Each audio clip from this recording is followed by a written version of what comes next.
Welcome to Mind Body Monday, and thank you all for joining me. In today's Mind Body Monday session, we are going to take a deeper dive in uncovering the secret to the sleep-gut connection and how to get deep restorative sleep so you can wake up feeling refreshed. You're going to discover two surprising keys behind getting deep restorative sleep. And I'm going to share with you my 5-step formula for deep restorative sleep. And finally, we're going to end off with my favorite pre-sleep meditation. So hang in there for that at the end. If you haven't already, grab a pen and paper and let's get started. So if I were to ask you, and go ahead, just type the answers in the chat. What's more important, sleep or food? Just type in S or F, sleep or food, or the whole question, the whole word if you want. What's more important, sleep or food? I'm just looking at the chat. Go ahead. That's right. Sleep, sleep. That's right. Sleep. Okay. I guess you read my email coming out before, but yes, hands down, it is sleep. Because think about it. You can go for about 25 days, maybe longer without food. You can go for 4 days or so without water. But sleep, not very long. 2 to 3 days, you'll be hallucinating. Research points out to up to 6 days, but I don't know how functional anybody will be then. So the clear answer is sleep. So if sleep is so important for our physical care, our health, our mental, emotional health, and we'll see specifically what those are, why do you think over 72% of Americans have sleep challenges and 1 in 3 adults take something to help them sleep? I'm curious, just type in the chat why you think people can't stay asleep or wake up feeling tired or can't fall asleep. What do you think? I'm curious to hear what you think, why people can't fall asleep or can't stay asleep or wake up in the middle of the night several times or wake up feeling tired. What do you think the reason for that is? And can you relate to this?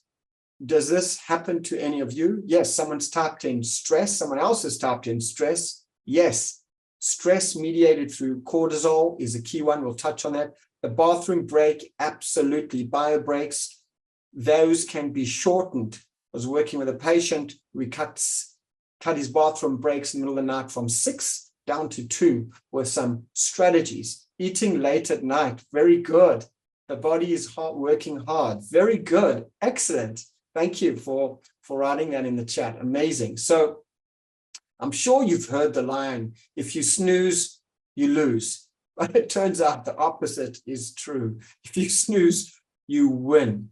In fact, I mentioned this research just now, the research in the Frontiers of the Sleep Journal, a preeminent journal on sleep research, mentioned that 72% of Americans do not get deep restorative sleep, and not 3 out of 1, 1 in 3 adults is taking some medication to get sleep. So just as an aside, if I haven't been getting the sleep I need, my wife often quips, and she reminds me, she says, sometimes I wake up feeling grumpy in the morning, and sometimes I let him sleep. So quality sleep is essential for everyday thriving, for our health, for our longevity. In fact, sleep deficiency is linked to so many health problems: weight gain, decreased memory, early dementia, reduced cognitive function, decreased focus, enfeebled, weak immune system, increased in heart disease and kidney disease, high blood pressure, diabetes, stroke, just to name some of them.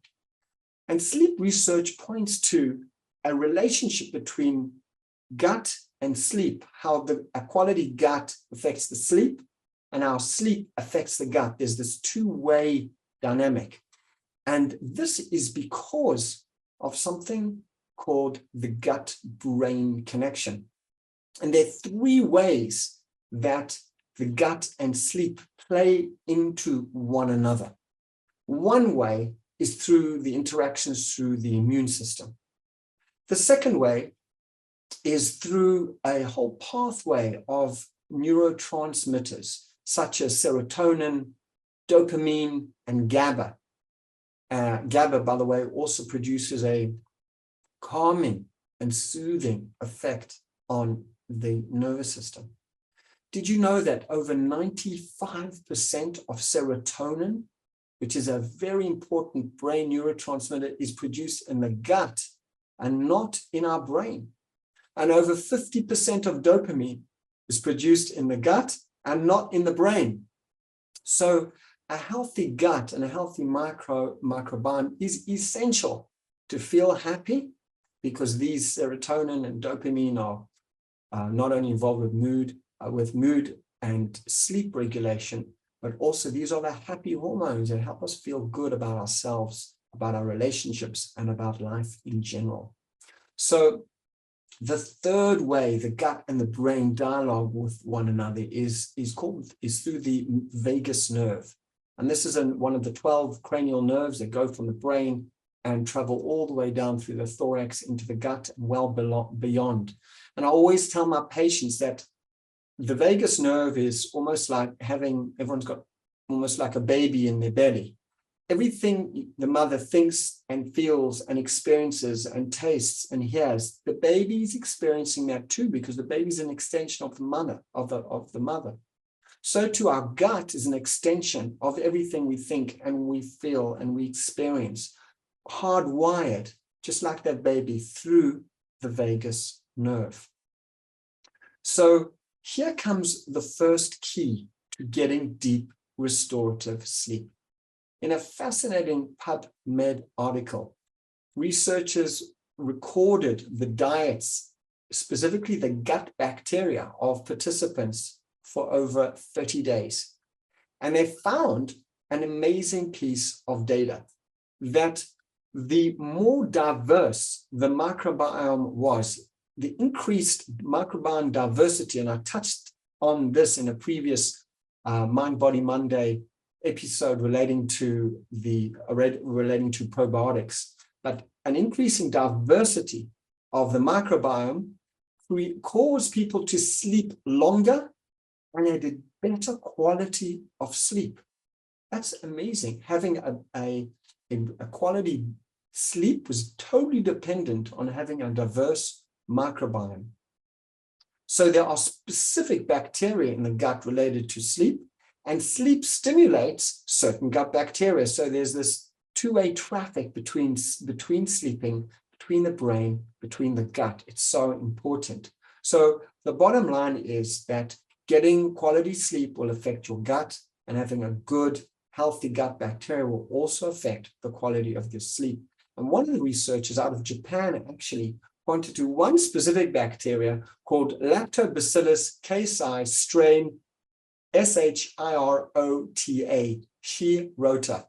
And this bacteria strain, when in abundance in the gut, produced increased sleep quality, specifically around stress issues, which some of you typed that in the chat. So let's look at the second key to getting deep restorative sleep. So most people have heard about the concept of good sleep hygiene, practices like not bringing electronics to the bedroom. There's lots of reasons for that. There's distractions, but there's also the blue light from electronics that shuts down melatonin in the brain, stimulates brain activity and keeps us active. So shutting that down before, or eliminating screens before going to bed, is really helpful. So that's one practice of cutting back caffeine. I'm sure you've all heard of at least 46 hours, some say 8, and some of my patients even say 12 hours, because there's a specific caffeine gene that some people don't process caffeine particularly well, and caffeine lasts in the blood circulation a lot longer than other people. And then taking time to unwind before bed, even if it's 2 minutes. And then, of course, there are helpful sleep supplements and herbs. I personally have a sleep pack of some herbs and supplements to help me get deep restorative sleep. But I'm not going to be talking about any of those good sleep hygiene tactics, because there's one thing, and this is the second key, that is essential for deep restorative sleep and often goes by unnoticed. And that's why I wanted to spotlight that for you today on this Mind Body Monday. So according to a sleep study done in 2021, that's pretty recent, in the British Journal of Nutrition, the best predictor of a good night's sleep is, go ahead, type in the chat, finish the sentence for me. The best predictor of getting a good night's sleep is, go ahead, type in the chat. What do you think the single most important thing, according to this large study in the British Journal of Nutrition, showed? Let's see. Okay, so some of you got it. Not eating close to bedtime. It's pretty shocking. Who would think that? Relaxing, yes, that's important. Very good. So this particular sleep study demonstrated, hands down, that eating close to bedtime was the biggest predictor of a poor night's sleep. So eating close to bedtime keeps the body awake, keeps the brain engaged, keeps the gut and the liver engaged, and the whole body can't really wind down and go into deep restorative sleep. There's something called WASO, W-A-S-O, and this stands for Wake After Sleep Onset. There always has to be some fancy name in these research articles. So this one is WASO, Wake After Sleep Onset. And this is what happens when a person eats too close to going to bed. The research said at least an hour before bed, stop eating.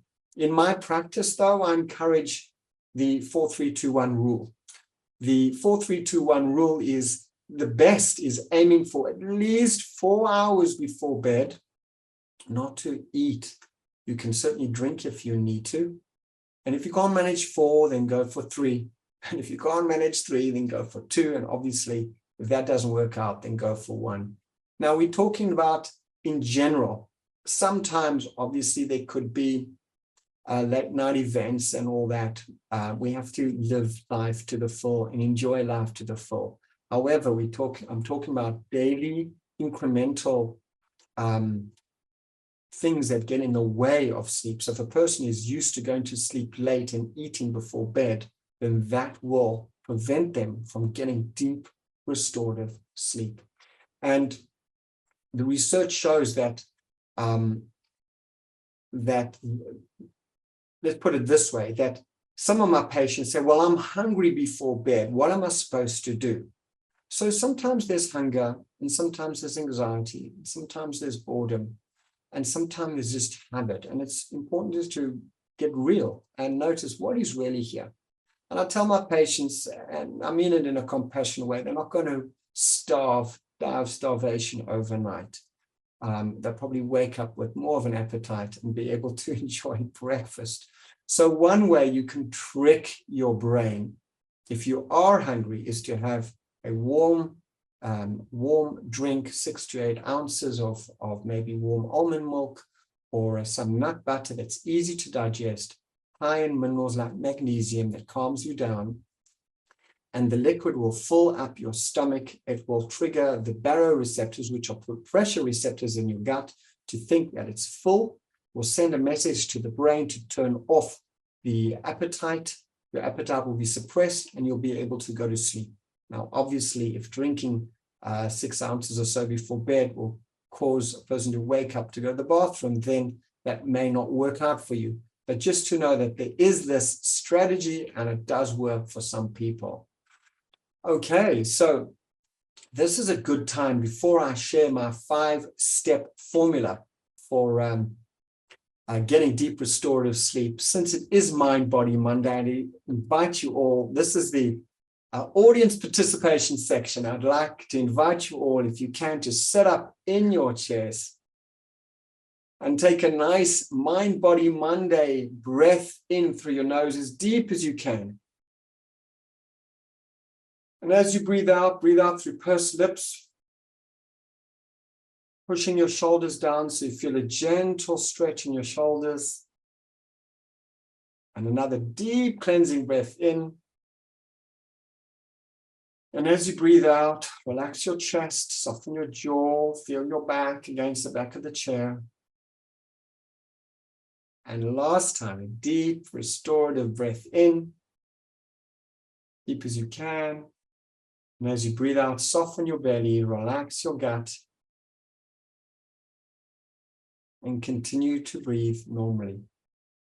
3 slow, deep breaths like that will oxygenate your brain, stimulate your parasympathetic nervous system, which helps your vagus nerve relax and calming signals to your gut, gets your gut to relax so you can stay mentally alert, but physically relaxed.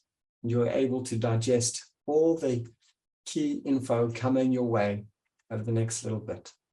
Let's share with you my 5-step formula for getting deep restorative sleep.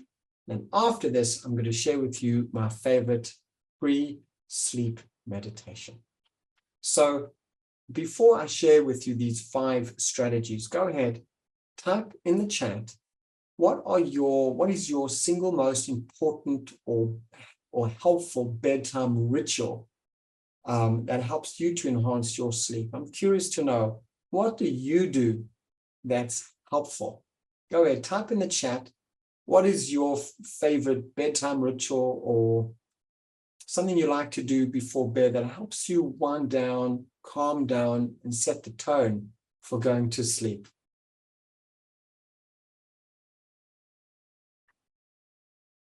Yes, thank you. Someone's written in read. Read, yes, that is a very helpful strategy to help unwind and relax. Who else? Type something in the chat to let me know what is your favorite pre-sleep ritual that you do to help yourself get a deep restorative sleep. Wonderful. Yes, someone writes, I press specific acupressure points. That's wonderful. That's an excellent strategy. That's engaging the physical body, and there are specific acupressure points that helps to calm the body down. Thank you.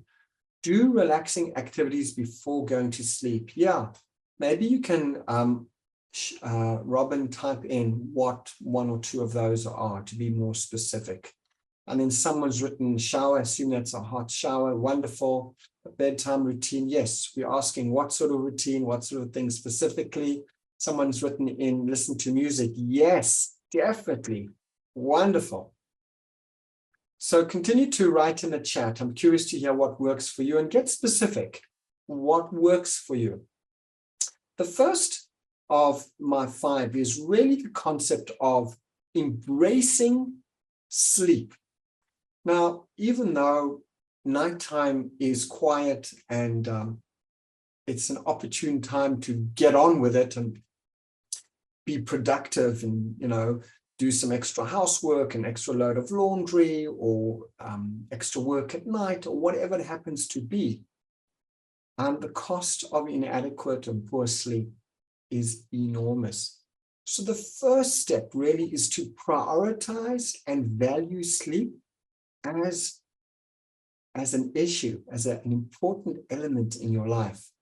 It plays such a key role in our mental health, in our physical health, as I mentioned, in our self-regulation. So the first thing is to prioritize and embrace sleep and reframe your perception of sleep. Instead of looking at it as a weakness or a drawback that you have to sleep, acknowledge sleep as a fundamental pillar to have great emotional and physical health, and really that it's an expression of self-care, because Mind Body Monday is really all about self-care being at the heart of healthcare. So someone else has written exercise. That could be very helpful depending what kind of exercise it is. Thank you for writing. A small amount of melatonin plus some chamomile tea. Yes, a very good strategy, Esther. Thank you for writing that. And someone else has written, Robin's written in music, meditation, turn off the phone, and some herbal tea. Wonderful.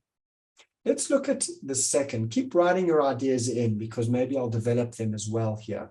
The second is taking hold of the power of circadian rhythms and ideally maintaining a consistent sleep schedule. That's because circadian rhythms regulate sleep, and external cues like light tell us when we should be waking and when we should be sleeping. And these circadian rhythms are deep internal rhythms within our bodies that regulate our metabolism, our body temperature, our sleep patterns, and many other cellular functioning. So by going to sleep at the same time, more or less, and cueing your environment to support you in going to sleep, that is very, very important. So wherever possible, keep to a regular sleep schedule. Napping too much could throw you off. Some people nap for 20 minutes, some for 40, some for an hour and a half. Research says the sweet spot is up to 40 minutes. If you're going to nap during the day, that probably won't affect your sleeping at night, but everyone's different. So see what works best for you. But the circadian rhythm is a key piece in ensuring that you get deep restorative sleep. And then the third strategy is enhancing your sleep environment. So let's just start with the basics, because so many of my patients say, my pillow is not comfortable. They wake up with a stiff back or a stiff neck. Their mattress was a hand-me-down. So these are basics that, if you think about it, you're going to be spending 6 to 8 hours a day, maybe 5 to 8 hours a day, depending on who you are in your bed, and times that by 365, so to speak. It's a lot of times. You want to be comfortable in this space, and the cues of your bed need to invite deep restorative sleep. Some people find a weighted blanket very helpful. Reducing noise wherever possible using earplugs, people find helpful. And my wife is an avid reader, and she likes to quieten and settle herself down at night by reading. And I wear an eye mask. It's a weighted eye mask, and the light doesn't bother me at all. And the weighted eye mask really helps me to get deep restorative sleep. The room is pitch black, even though she's reading, because I have an eye mask, and the darkness stimulates natural melatonin production in the brain, ensuring a deep restorative sleep and all the other benefits that melatonin has to offer. So let's look at number 4, which is really what you have been posting in the chat. Yes, someone's written they use an eye mask too. Fantastic. Is creating a bedtime ritual. Many people just crash when they run out of steam, and maybe even wake up in the morning with their clothes on, perhaps with their shoes on or not. But the idea here is to be intentional about going to sleep. Personally, I have 2 sleep alarms before my bedtime. It triggers an alarm with gentle sleep music, not an irritating alarm, but an inviting alarm. And then it gives me a second warning, a second notice. That way, it's part of my cue to begin to wind down. And research has shown that just having a conscious, intentional bedtime routine leads to better sleep. And this is all about creating a personalized routine that specifically addresses any underlying issues that may be troubling your sleep. For example, if you take too many bathroom breaks, then one of your pre-sleep routines would be cutting back on liquids before going to bed. Maybe a routine would be dimming the room, getting the temperature of your room right. I personally have a sweet dream aromatherapy spray, and one of my teenage kids, when I come into, in my room, I spray that, and they walk into my room to say goodnight, and they smell the spray and say, I'm not coming in, I don't want to go to sleep right now. So they get the cue of my deep sleep spray. So they don't want that. And sometimes if they need to go to sleep, I'll just come and spray that as a jest in their room, and we have a little bit of fun time as they would sort of get all hyped for a moment to show that, it's not really working. But we have fun around this cue of getting deep restorative sleep with this aromatherapy combination of relaxing oils that have shown to calm the brain and nervous system. These are some of sleep strategies that need to be personalized for you. Slow, deep breathing, reading, some of you mentioned, getting the temperature right. What I personally do before I go into my room for sleep, I actually set the stage for success. The lights are already dimmed, the music is already playing soft, calm music, the temperature is right. I have the aromatherapy burner going. So I'm walking into this space that's just an embrace and inviting deep restorative sleep. It's not that I'm coming in and engineering that. When my first sleep alarm goes off, reminder goes off, then I go and do all of that, leave the room, begin to continue to wind down. And so when I come in again, the room stage is set for sleep. I just want to share with you some of my other, and this is the fifth point, some of my other favorite pre-sleep rituals. One of the things I do is also put a pen and paper next to my bed. My mind is active, I'm super creative, and these ideas come out just before I'm going to sleep. And I used to fret and worried about, will I remember them in the morning? I do not want to be making notes on my phone at all. And my phone is out of the room or in airplane mode. And I just have a pen and pad next to my bed. And I just jot my ideas down. They're off my mind is clear, and I can get deep restorative sleep. So those are some of my personal strategies that I use. I've shared them also along the way. And what else did I want to say? Yes, the last thing, let me just check the chat, see here. When I nap, sometimes I use my meditation. Yes, I have an unwind meditation. It's a deeply restorative meditation that trains your unconscious mind to go into a deeper state of relaxation and inviting healing as well. Thank you, David, for sharing that. Someone mentions here, Miriam, I use a neck brace, arm pillows for my legs and chest. Very good. The body feels embraced, the body feels supported, and your bed becomes your best friend and you're associated with sleep. That's amazing. So this is all about personalizing, becoming intentional with your sleep routine. So let's all just take one more nice, deep, cleansing breath. And as you breathe out, relax your shoulders, relax your chest, and continue to breathe normally. As now we're going to move towards closing, and I'd like to share with you my favorite pre-sleep meditation. I have a bunch of these pre-sleep meditations, and every couple of months I rotate through them. This is my favorite of the month. It is called my Grateful Heart meditation. And there was fascinating research on gratitude and appreciation that participants who took part in this gratitude research found that they had a 23% reduction in stress hormones by practicing gratitude, specifically the hormone cortisol, which blocks the pathways to getting deep restorative sleep. One of you have written in the chat that stress gets in the way, and it does. And a way to undo that is to open into gratitude. There was some incredible research by Robert Emmons, who is one of the world's leading sleep experts on gratitude. And he writes that just jotting down a few ideas before going to sleep about what you want to express gratitude over for your day. Who do you want to say thank you for? What do you want to acknowledge?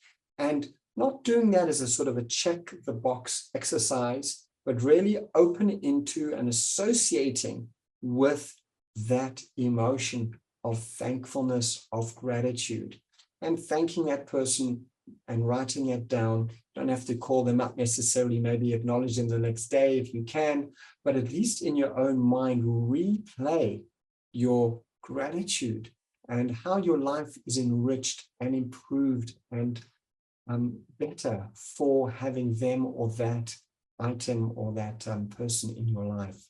And research shows this gives deep restorative sleep because the gratitude just opens up that whole parasympathetic nervous system, stimulates GABA, gets that serotonin and dopamine going, shuts off cortisol and stress hormones, and sets the stage for a grateful heart and a deep restorative sleep. And all of this is mediated through a part of the brain that's called the hypothalamus. And the hypothalamus regulates sleep as well.